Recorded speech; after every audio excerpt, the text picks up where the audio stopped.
So it was March the 17th, and the day before, I received a little package from my brother in Laguna Beach, California. And in it was this little baseball cap, which was colored green and with some words on it saying, "It's a McCord thing you wouldn't understand."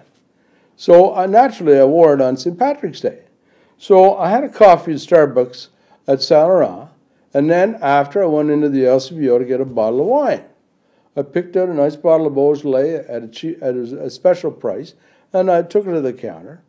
And the gentleman said, "I'm sorry, sir, but we can't serve you." And why is that? "Well, you've been drinking." And I said, "How did you ascertain that fact?" "Well, I just know." "Well," I said, "isn't that interesting?"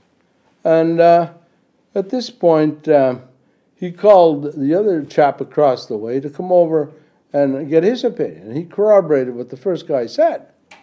I then said, "This is very, very insulting.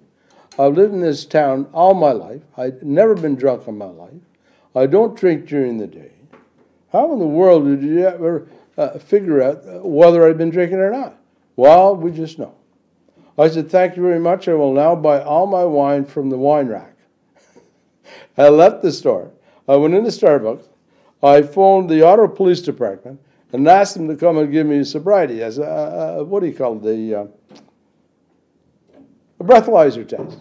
They told me that they would not do that. It's merely for roadside tests and criminal things. So that was that.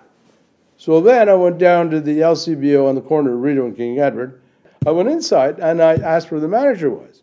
Well, there was a young girl, and she happened to be the manager, and I briefly started to tell my story. She says, "Well, it didn't happen in this store. I'm not interested."